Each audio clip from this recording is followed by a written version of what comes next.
My people today, ni share po ya DJ Sky Miss Movie ya Pablo Papito Pacino Macadon Tigre Cascopiste ya Back and Sharp Boy Beat Boy Gun Band da Shina Devana the Queen ni share po ya DJ Sky Mix Move. Bantu banje mumeze mte, mumeze fresh, mumeze neza. Ahanga tuje mu kiganiro Sky Show. Aho tugiye kugaruka muri production, tugiye kugaruka ku muziki muri rusange ndetse umuziki nyarwanda ahanini. We rero ukomeje gukurikira ikiganiro cyacu cya Sky Show ndagusaba gukomeza gukora subscribe ku bantu washaringaho YouTube channel yacu ugakomeza gukundisha abantu YouTube channel yacu. So rero ndi kumwe n'umuproducer ahangaha nkuko mubibona kabisa afite vibe aho ari kuba kubita introduction muri production. So tudatinze nta mugabo uvuga undi ahari ahubwo agomba kubibwira. Yo bro, ndakwakiriye kabisa mu kiganiro cyanjye cya Sky Show. Murakoze cyane. Agerageza kongera ijwi. Nta kibazo ndagerageza kuryongera. Yagwa. So, bro, umeze neza ariko? Ni amahoro. Urashima? Cyane. Muri production biracamo? Biracamo gake ariko ndabibona. Kuri kuvuga ni cyaka cyinshi cyane. So ubibona se no kuvuga ngo ahantu tuba turi nawe urahabona ukuntu ndahabona kabisa abashyushye movement nyinshi cyane. Niyo mpamvu usanga ama studio menshi afitemo icyo nakwita AC kugira ngo dukomeze kugira ariko yari hatari cyane nta kintu zikora n'ubundi hakomeza gushyuha. Gusa nimba ari ikintu nishimiye kubyibuza ko napostinze mu kiganiro cyanjye. Ni ibintu ari ibintu bya danger ni ibintu bigoye kabisa ko wafatisha umuntu mu masaha nk'aya y'akazi kuba yakwemera kubisa ko kubwira ati wowe ngo dukora ikiganiro ni ibintu biba birenze sibyo? Ni ibintu okay ntabwo nabyita ko ari ibintu birenze cyane kuko nyine abantu ni twebwe tugenga ibintu uko bigomba gukorwa cyane. Kuba rero wambwira ngo tube twavugana ntabwo ari ibintu bikaze cyane cyane ko nanjye nshobora kugukenera mu gihe runaka kugira ngo ube hari icyo wamfata ube hari ikintu wamfasha kugira ngo nanjye ngire ibyo nanjye mp'abantu no gufashanya ntabwo ari ibintu bikaze cyane. Nibyo ariko hari abantu benshi cyane dusanga muri industry y'umuziki cyangwa se abantu bari kuba upcoming mu bintu bigiye bitandukanye aho usanga hari akantu k'akazina bamajije kugira bakahita batangira kwirarira bamwe bakaniyemera kavuga ati wallahi mu mapeti bari kuzamuka mu buryo bumwe cyangwa se ubundi nta kintu twavugana. Urumva rero kuba twafatisha nko mu graph mwamaje kugira experience muri production ni ibintu birenze sibyo? Okay. Murakoze cyane. Gusa ni byiza kandi aha kuri Sky Show ni mu rugo kandi uhawe ikaze igihe cyose cyase mu biganiro bigiye bitandukanye tuzatubana umunsi ku wundi. Murakoze cyane. Ugiye gukurikira ibintu bijyanye n'injyana z'amadrill byibuza muri aba bapeti bari aba upcoming muri ino njyana ya drill mu Rwanda. Okay ntabwo ngenya nkunda kubeshya cyane. Ntabwo drill nzikurikira cyane ariko nyine zincaho nkazireba nkumva nk'umuproducer wese ukuntu agerageza kumva buri njyana ariko ntabwo ari ibintu navuga ko nk'umwanya munini cyane wo kumva ariko njya mbyumva nabyo. Ujye ubyumva ariko si cyane ku buryo ari ibibazo ushobora kumbazaho bikanshanga ariko bimwe muri byo n'amahita ubwo urumva iyo tuvuze drill ntabwo wavuga ngo uyu mutipe wazizanye Ishkevin ntabwo wavuga Ishkevin ngo umubure umuntu aba yarumvisha indirimbo ze aba ba Bush baririmba trap batandukanye n'abari baririmba amadrill amadrill ndumva na ba Mr Kagame bararirimbyeho bajya bazigeragezaho bazeho trap Holix n'abandi bahanzi benshi cyane bagiye batandukanye ariko ntabwo nyifatira umwanya cyane ngo nyikurikirana ariko ndayumva nkuko umuproducer nyine ashobora kuvuga ati reka numve uko aba bahungu baririmbye bitewe nuko ntabwo ikibazo ari uko umuntu atazumva ahubwo nuko ari ibintu nyine umuntu aba akora cyane cyane ngiye nkunze kwisanga muri Afrobeat ni nazo ukora ahanini nizo ngira abakiriya bazo cyane nazo nkora cyane kurenza ibindi byose nkanakora na gospel. Yego uramutse ubonye umukastoma uje gukoresha drill cyangwa se uje gukora ingoma muri drill wamusubiza inyuma? Okay ntabwo nahita musubiza inyuma kuko iyo ukora production akenshi uba uzi ibintu byinshi kuba wabikora. Iyo drill nayikora wenda ntabwo navuga ko ndi imbere cyane mu bazikora. Okay, hari ababa barabigiyemo ugasanga nibyo bikorera gusa. Nk'urugero ari aba producers nabo bakora ama drill gusa. Barahari ba Prozed, yakina beat, barahari benshi. Usanga mu zindi njyana nabo babamo. Naho bagakora ama afrobeat. Baba bazikora ariko nyine ntabwo arizo batazwimo. Batazwimo. Ni ukuvuga ngo nanjye nayikora kuko ndazifite nizo nagiye nkora, hari abaseni nagiye nkorerana nabo bakizamuka. Nk'urugero nk'uwitwa Eleeh aririmba drill. Nawe ni mushya ari vuba hangana. Naho nyarize namaje kugira. Hari amaze kugera, uriya nawe ninjye umukorera. So ubwo urumva ko niba warumvisha indirimbo zakorewe hano ziwe wumvishe ko na drill nayo tugerageza. Ntabwo rero umuntu ko ukora drill aje ngo tumufashe ntabwo twabura kutamukorera. Twamukorera nawe nta kibazo. Ariko nyine mu busanzwe dukora afrobeat cyane, ni nabo ba customer tugira benshi. Yes. So wagarutse ku kintu cyane cyo kuvuga ngo dukora narabakoreye, ariko muri production ndabizi bigendana n'izina. Hari izina ufite ryawe, hari n'izina rya studio cyangwa se label nimba ihari. Uragerageza byibuza kutubwira ese ni ayahe mazina ukoresha muri uyu mwuga wa production? Unatubwiye n'amazina yawe nyakuri wiswe n'ababyeyi kugira ngo abantu barisho kukumenya, abantu badukurikirana muri Sky Show. Okay. Reka duhere nko ku mazina umuntu aba yariswe n'ababyeyi niyo aba ari sawa cyane. Nayo ngombwa. Nayo ngombwa cyane. Okay. Ngiye mu buzima busanzwe nitwa Twizere Yves. Ariko muri uyu muziki nkoresha YT. Ukwanga izina rya production ni YT. Ni YT. YT Pro. YT. Yagwana. Ahongaho ni ryo nkoresha. Na Reba? Reba nabyo ndimo ndabitekerezaho kuyikora kuko nayo biri hafi, kuko mfite abahanzi numva ndimo ndahatirwa gufasha cyane. Barahari. Ariko ntago turageza igihe nyine cyo kuba twababereka. Ariko barahari, turimo turagira ibyo tunoganya mu masezerano. Ibyo umuntu yagenda abafasha gake gake. Kuko n'ubushobozi urabizi ko muri production birahenze. Rero dukeneye abahanzi ngo tumenye ngo ese umuhanzi arashoboye.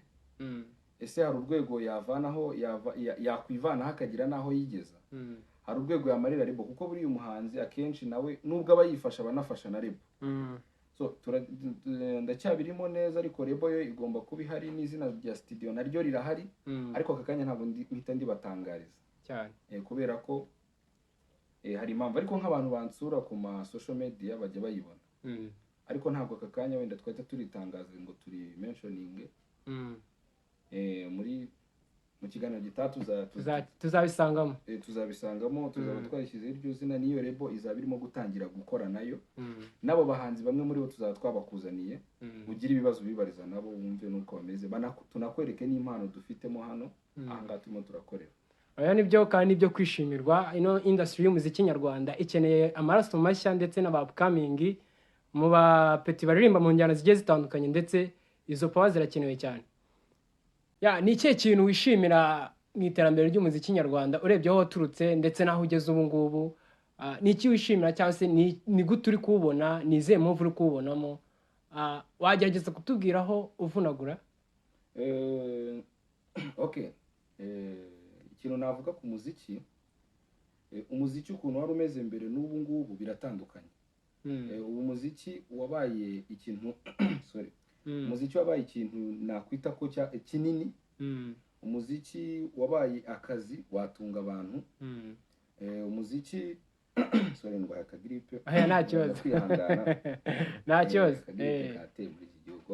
Warumbaje uti ni iki wishimira muri industry y'umuziki nyarwanda? Naho ugeze ubu ngubu iyo ubirebye ubona harimo itandukaniro. Kera umuntu yajyaga mu muziki bagahita bavuga bati uriya muntu ko byagenda kose agiye kuba ikirara cyangwa se buriya yatanga, bakamubona mu yindi shusho, bakamubonamo indi shusho itari nziza, kandi itari nziza. Ubu ngubu umuntu ubaye umuhanzi turabirebera no kuri aba ba upcoming artist, barimo baraza bagakora ibintu byiza kandi bikabatunga. Ubu umuziki wabaye business, ikintu cyatunga umuntu ukamuha amafaranga. Ubu dufite n'ingero nyinshi z'abantu barahari abahanzi tuzi mu gihugu. Umuntu ukurikirana wese entertainment mu Rwanda azi ukuntu umuziki urimo urafasha abahanzi aba producers n'abandi bantu bari n'aba manager ni nuko ubundi umuziki ni ikintu kigari gitunze n'abantu benshi cyane mu bintu bigiye bitandukanye, aba influencer, aba manager, abahanzi, abacuranzi, ababyinnyi, abanditsi. Yego, urumva ko umuziki wageze n'abakirina kuko urumva nk'umukirina ubasha ko yajya gukirininga muri country record wenda cyangwa se muri level runaka yindi, urumva nawe abarira ku muziki. Urumva ko byanga bikunze watanze akazi ku bantu, watanze akazi. Rero urumva ko ngiye uko nawubonye no mu bintu byatumye ngiye nawukunze nkiri mutoya, ndakomeza ntangira ncuranga, biragenda birazamuka kugeza aho ngeze ubu ngubu nacyo ikiganiro tuzagitegura cyo kuvuga urugendo muri muzika. Kuko ni ibintu byinshi cyane, gusa nkurikije ukuntu wari umeze nanjye nabyinjiyemo bitarahabwa agaciro cyane. Hari abaduca intege bavuga ngo ibi bintu ugiyemo bimeze gutya na gutya bigize gutya, ariko nyine ubu ngubu nanjye nkeka ko izina ryanjye ritarazamuka, ariko ubu tuvugana nanjye nyakora amafaranga y'umuziki. Ubu amwe namwe watangiye kuyarya. Yego, nyakora. Bishatse kuvuga ngo niba umuntu w'umucoming wo producer ashobora gukorera amafaranga n'umuproducer wo hejuru akayakorera, kandi nta nubwo ari n'amafaranga twakwita ko ari make, ntabwo ari make. Yego, bishatse kuvuga ko n'umuziki abantu bamaze kusobanukirwa, bamenya studio icyo ari cyo, bamenya ngo ese producer agaciro k'aba producer bamenya agaciro k'abahanzi. Ibintu byose bigenda bihura, n'ama YouTube aragenda aradufasha. Izi mbuga zose ziradufasha, bigenda bijya ku murongo. Umuziki rero ahantu ugeze ubu ngubu mu Rwanda, reka tuvuge wo mu Rwanda kuba uri wahandi aya ni nawo ngombwa ahubwo wahandi ntabwo turawumenya neza, ntabwo tutuzi. Ariko nkeka ko muri ino myaka nk'itanu ishize umuziki wagaragaje indi shusho mu Rwanda itarigeze ibaho mbere. Yego, so ahangaha ngufite ibibazo uragerageza kunsubiza. Ikibazo cya mbere kirabaza ati ese watangiye production ryari, ese byaje ute? Production nayo navuze ko tuzabivugaho, ariko renda navunaguraho gatoya. Navuze ko tuzategura ikiganiro, muzaduha ikiganiro, ariko wagerageza gusubizaho wenda bikeya by'ingenzi. Nuvuga ngo ukuntu umuziki nawe utangiye, natangiye umuziki 2015 niga gucuranga instrument zitandukanye. Nacuranga gitari, nza kwiga piano ndimo ndasoza segonderi. Nyuma yaho gato tugeze muri 2020 nibwo nicaye ndatekereza nti se w'abahanzi babayeho bate, kuko numvaga ngiye nzaba umucuranzi usanzwe mu mabande runaka. Ariko muri covid isa nkaho yenda gucogora, nararebye nsanga abantu barimo barakorana, aba producer urabizi ko abaga amashow yo mu rugo bakafata video ku mafone kabisa bakohereza. Yego, cyari n'igihe uko ari ibiganiro bya producer nagiye nkurikira nkumva ngo cyari cyo gihe cyo gukora ama projet bagiye, kuko tuba dufitemo ama projet menshi. Harata dufite amazi igihe, urabizi nyine umuziki ukuntu wabaye n'aba artiste babaye benshi. Hari ukuntu umuntu aba afite ama projet atakoze. Ira covid rero kuba producer hari abo nyine yagiye ihombye, ariko hari n'abandi bari babonye akanya ko gukora projet zabo. Rero nubwo natekereje ndavuga ati se nubwo tutifuza ko bizongera kubaho, tugize ikintu gituma tudahura ahantu hamwe, nge naba mugiye mujye. Nibwo natangiye gutestinga production mbona nayibasha. Bukeye mu gitondo nyine reka tubyite gute, bukeye bwaho ibyo mu runana, bukeye bwaho ubwo wenda abashize igihe runaka cyane, nibwo natangiye gushaka ibikoresho bimwe na bimwe. Nshaka aba producer baramfasha mu kumpa ubumenyi, kuko iyo umucuranzi buriya kwinjira muri production biba binoroshye, kandi niyo ukunze ikintu nyine ukinjiramo n'umutima, support ya mbere n'ubu. Yego, ubwo rero icyo gihe nibwo natangiye production mu buryo bugoranye. Urumva tuvuye muri covid, nta mafaranga ntaki, yari imihangayiko haso, ariko bigenda bimera neza. Ubu tuvugana nyine nanjye nahageze, wenda tuzabirambura neza kugira ngo bibe byaninspira na wa muntu ubu dukurikiye hano, ubu dukurikiye wumva afite uwo muhati cyangwa se no kwiyumva ko yakora ibi bintu, amenye ngo se abandi baba baraciye mu zihe nzira. So yego, wakomeza n'ibibazo. Ikindi ikibazo kibaza ati se ni ikihe kintu wishimira byibuza kuba waraje muri no production? Ni ikihe kintu ushobora kuba wishimira ubu ngubu kabisa, ushobora kuvuga ati iki kintu kuba ndi gukora iki ngiki, icyo nishimiramo ni ikintu iki n'iki? iki kibazo gisa nk'ikigoranye ariko buriya iyo ukunda ikintu ibibamo byose akenshi biragushimisha n'ibyo uranabyo mvuze mu buryo nashoboraga kuba naza nkinjira muri uno mwuga bikananira. Ikintu cya mbere cyanshimishije ni uko namenye gutunganya umuziki. Ikindi kintu cyanshimishije ni uko nabihaye abantu bakabyakira, bagakunda production yawe, bagakunda ibyo ndimo kubaha. Ikindi wenda ntabwo ndagira amahirwe yo guhura n'abartiste barenze, ndimo ndahura n'abakiri batoya, ariko ikintu cyanshimishije nyine ni ibyo ngibyo, kuba narakoze bigakunda. Yego. Production ifata ute? Production nyifata ni ubuzima. Nk'ubuzima kuri njyewe nyine n'ubuzima, kuko niko kazi ka buri munsi.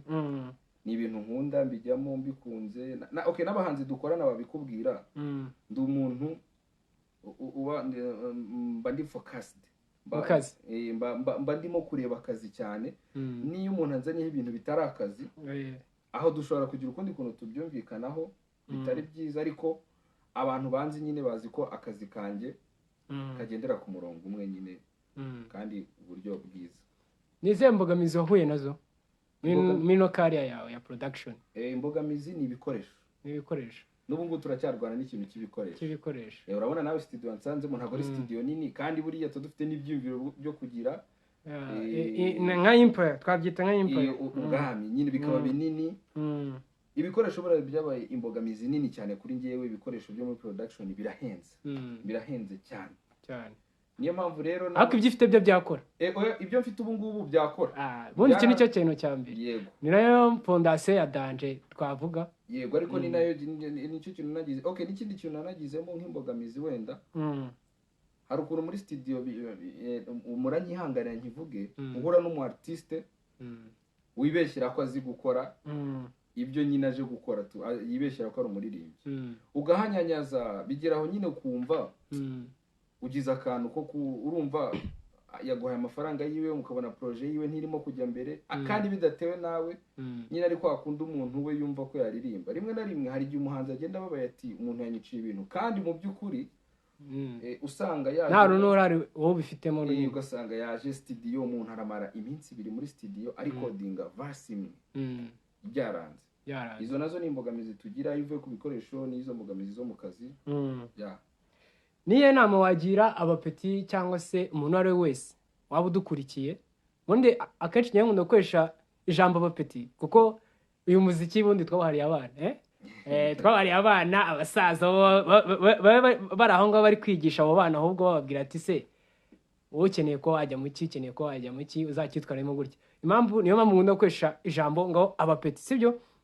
Ubwo n'abana muri rusange. Hari abana baba bakurikiye kino kiganiro hano kuri Sky Show, abana baba bifuza kuza muri industry y'umuziki, cyangwa se bifuza kuba bakora umuziki nyarwanda, cyangwa se kwinjira mu bintu bya production, ibintu byo gutegura imiziki. Ese niye nama wabagira nk'abapeti cyangwa se nk'abana bifuza kuza muri industry y'umuziki nyarwanda? Inama nta yindi. Icyambere buriya ibintu byose bikorwa na discipline. Icyambere ni discipline mu kazi ka buri munsi ukora, cyangwa se mu byo ushaka gukora. Discipline ishobora kukuvana ku rwego rumwe ikakujyana ku rundi. Buriya nubwo abantu benshi ntabwo tuba dufite ibiceri, kandi ibiceri biba bikenewe mu bikintu icyo ari cyo cyose. Ariko iyo ufite discipline n'umuntu aranakwizera. Abo bose nujya gukurikirana ugenda ukurikirana abantu bagiye bagera kure, uzasanga bagiye bafite discipline. So nge numva icyambere nabagira inama ni discipline, gukunda ibyo bakora, kandi bakirinda no ari ukuntu abapeti wenda wahoze uvuga abapeti aya n'undi ni abapeti. Wenda twabita abapeti, ariko reka tubita aba artist, aba coming. Ajya nko mu hantu ugasanga barimo baramushuka ngo nunywa ibi ngo nibwo uragira vibe. Ariko ngiye maze kubigiraho experience nini cyane. Okay, ushobora kuba wabikora bikagutera iyo vibe, ariko ntabwo ari vibe nyine navuga ko iba ari karemano. None se ugira ngo studio ni tumuririmba gusa? Nuvuga ngo studio ni ahantu dufatira umuziki tukazawuha abantu. Ushobora kubikora bigakunda aho ngaho, ariko bagutumira nk'ahantu ugiye kuririmba bikakunanira. So ngiye inama nziza nabagira, bige gukora ibibavuyemo, be gushakira izindi imbaraga mu bindi bintu bidafite gahunda bidafite umumaro ushobora kuba byanabafungisha bamwe na bamwe byagufungisha bafashwe buriya no gufunga wenda reka nacyo ni ingaruka ariko cyane cyane byangiza ubuzima cyane byangiza ubuzima urumva nyine umuhanzi bajyanye akajya kurya irangi tuzi twese ashobora no kutajyanwa ubuzima bwe akabwangiza nabyo biba bihari kuko byica n'isura ya kariyeri nagwa ka experience gatoya hari umuhanzi w'umupcoming twigeze gukorana muzo musanzwe ngiye ntabwo njya mu inzoga burya ntabwo ngiye mu inzoga zikore mu producer wa mbere wamuresheje waba umeze gutya abo twagiye duhura turabazi ibyo babanzaga kwitamo burya okay ntabwo mu inzoga urumva navukiye mu rugo rw'abantu bihaye Imana rw'abakristo rero twakuze tubigendera kure kandi ubwo urumva iyo ukuze ubigendera kure ntugire n'umuntu ugukangurira kubijyamo cyangwa se umutima wawe ntugukangurire kubijyamo ntawe wahurira nabyo okay umu artist yaraje arambwira ati rero mbona afite amashagaga nise bimeze bitati se bro ufata iki se ngo umbe ngutayemo ngo dukore ndabwira ati rero ngewe ibyo turi gukora byose turabikora akazi karangiye ngiye nywa amazi cyangwa fanta bisanzwe cyangwa se amata ariko ndamubwira ati nabyo ariko sinabikoresha ndi mu kazi mbanze njya mu kazi namaze gufata ibyo mfata ndi ku murongo mwiza so kubeshya we okay naramuretse kuko urumva nanjye nanyibitanye ndavuga ati ntabwo wabuze umuntu uburenganzira bwe isagura ibyo ashaka kumva aramwe ariko byagiye kumara nk'amasaha 2 ndimo ndamubwira ati fata mikrofone jya kuri mikrofone nyine agafata ibindi agafata imigozi bikabona ko byamucanze Yesu atangira kugira urumva nanjye ubwo naramuretse ndabanza ndamwitegereza ndamureba neza mbona byanze nanjye ndamubwira ati ngaho taha tuzakorera ejo risobo kuva uwo munsi nese numva ntakunze abantu baza banyweye ibyo bintu kuko bishobora gutuma udakora ibyo waje ugiye gukora so ubwo ngiye nama nabagira birinda abantu babashuka ngo bigenda gutya iyo ugiye kuririmba bige gukora buri iyo wakoze ari umugabo witwa Munyakazi muramuzi cyane narakora cyane nawe ajyanye inspira bitewe n'ukuntu avuga nyine ukuntu ibintu bye byagiye bigenda umurongo ku wundi ni umuntu nyine nawe wakoze arakora izina Munyakazi ararikwiriye pe rero nabo bige gukora kandi bashyiremo courage bajye banaza tubafashe nibamara kuza tukabafasha wenda tuzaza tugira aho tubajyana nabo bagire wenda urwego bageraho rundi rugiye rutandukanye ruzanabafasha kugira ngo ibintu byabo bimenyekane ari imahanga ari mu Rwanda rwacu bimene neza ubwo ngiye inama nabagira bagire discipline bareke ibintu bibashuka cyane ibishuku ubu ngo tubishyire mu ruhande tubishyire mu ruhande rumwe rwitwa ibishuku cyangwa mu kintu kimwe cyitwa ibishuku babireke bige kubabo mu gihe cyanyabyo kandi bige gukora ikintu mu gihe cyacyo niba ari ukuryoha ni ukuryoha niba ari studio ni amasaha ya studio wenda ntabwo twavuga ngo studio tuyijyemo twanutse oya ntabwo nagira bazemo ariko bazi icyo baje gukora banapanze ibyo baje gukora ubundi ibyo bafata bakabifata nyuma y'ibyo bakoze ndumva ariyo nama nagira abantu bashaka kuza muri industry y'umuziki kandi abantu sorry gato abantu birinde no kwibeshyera buriya ntabwo uzagenda ngo uririmbire abantu 5 bakubwire ngo urakaze nugera muri studio producer akubwira ati genda wihugure turabizi ko umuntu ukunda ikintu ashobora kukiga akagikora hari igihe ubibwira umuntu ati genda wihugure wongere urwego uzamure ukabona nyine ararakaye komani ngo uriya mu producer niki ngo gutya na gutya bige no kumvira abantu nyine cyane cyane hari abantu badutanze muri muziki bawumva akakubwira ati ibi bintu rero twagira gutya wabikosora uko yego bige ku icyo kintu cyo kumva discipline ibigare babishyire iyo bembero muri style zacu zo ku mihanda so tunasoza ikiganiro cyacu ariko ukoresha igihe gitoya cyane sibyo ustubiza aka kantu tita tunasoza ese niyo nama yo wagira ababyeyi bafite imyumvire yo kumva yuko umukobwa ugiye muri entertainment ugiye muri industry y'umuziki cyangwa se mu kindi kintu icyo ari cyo cyose cyangwa se umuhungu ko umukobwa agomba kuba agiye kuba indaya cyangwa se hari ukuntu agiye gutandukira ku muco cyangwa se ku muhungu bakumva yuko ari ibiyobyabwenge bigiye kuba byajya imbere aho kujya imbere ibyo agiyemo. Ese icyo kintu ni ikihe kintu wabivugaho, iyo myumvire y'ababyeyi hari cyane? Uvuga mu magambo make dusoza ikiganiro cyacu cy'uyu munsi. Okay, wari urimo kumbaza ati inama nagira ababyeyi batekereza ko nyine abana babo bagiye gukora umuziki bagiye kujya mu bintu by'ibiyobyabwenge mu bahungu, abakobwa ugasanga babaye ngo indaya, akaba ariyo sanse babashyiramo. Okay, ababyeyi nyine bacu ni abantu bakaze, ndanabemera kuko inama zose baduha ni izishaka kutugeza, okay, ni izatugeza kuri future nziza, ahazaza heza, tukagira ahazaza hazima. Rero reka twe kubashyiraho wenda uwo musaruro wo kuvuga ngo nibo bica ibintu byose. Wenda ku ruhande rumwe hari abagifite intekerezo zimeze gutyo, abo ngabo ikintu twabagiraho inama, bagirira icyizere abana babo, kuko akenshi nyine ubuze ukuntu wareze umwana, babegere babagira inama, ahubwo babwira ati ibi ngibi wabikora gutya, kuko umuziki ni ikintu kimaze gukomera muri iki gihugu, ni ikintu kimaze kugira strong, kimaze kuba strong ku buryo ntekereza ko umwana urimo gukina bijyamo atari kujya mu nzira mbi. Ahubwo ikintu nabwira, okay, reka dufate abantu babiri, ababyeyi n'abana bakora ibyo ngibyo, bagerageze kumva ababyeyi babo inama babaha, kandi ababyeyi nabo badufashe, ahubwo babaha inama muri ibyo abana babo bakunda. Babwira ati rero niba ugiye mu muziki itware gutya, aho kugira ngo ahite akubwira ati ibi bintu wapi, amugira inama ati itware gutya kugira ngo turebe ko wazatera imbere ukagira icyo bimarira. Okay, ndumva ari icyo navuga, ariko impande zombi nyine, ariko ababyeyi no bagerageze nyine kugira na connection, ababyeyi bagira inama abana babo nyine, ariko umugira inama nyine mu cyo ashaka kujyamo. Yego, nta byo kumuca intege, nta byo kumusubiza inyuma, ahubwo mufashe kuri iyo tara yiwe se, cyangwa se kuri iyo mpano yabashije kuba yamubonamo. Yego, iyo zo nama zirakenewe, kandi na support y'ibigaragara. Niba umwana wagiye mu muziki akaba akunda umuziki, byibuze nako karirimbo kamuremere.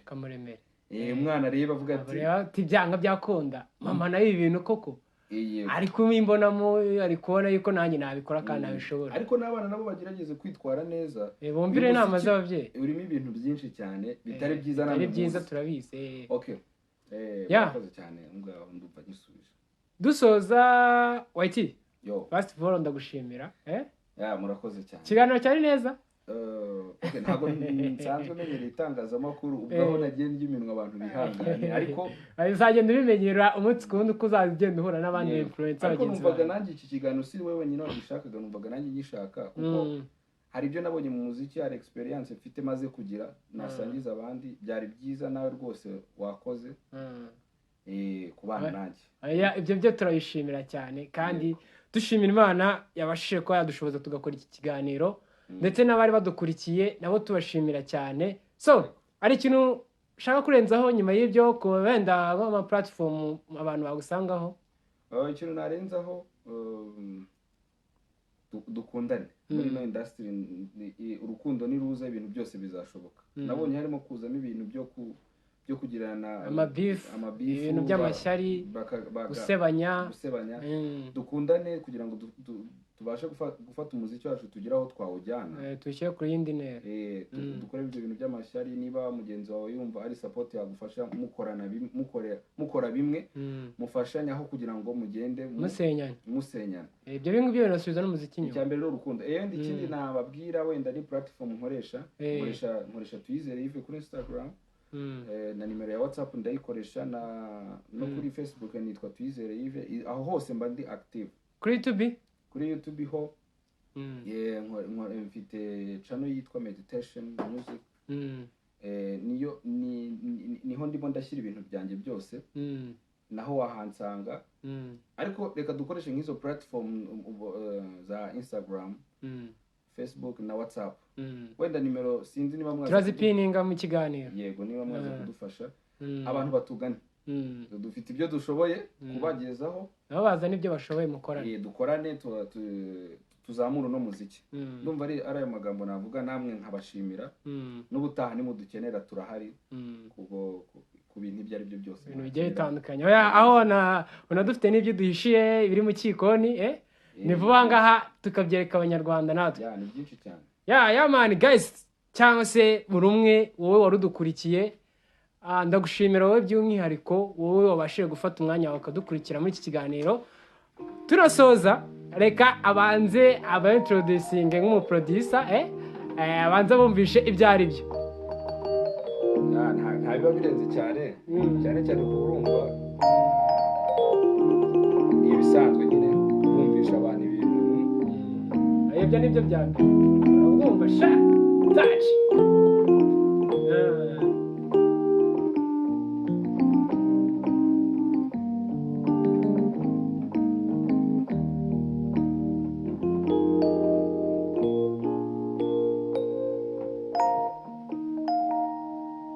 yagani yari Sky Show ngewe wabagezagaho ikiganiro ni Sky again ya Pablo Papito Pacino Makono Tigre Cascopisto ya Bagen Shop of this Bagen boy the shina the vanilla the Kuri go ya Bar Papa again ya Bob Card ya Trag Arfego ya what's again mukomeze kunogerwa na gahunda za Sky Show umunsi ku wundi mukomeza kwibuka gukora subscribe gusharing iki kiganiro buri hamwe hose so ndabasabira umugisha ku Mana kandi ndabakunda cyane again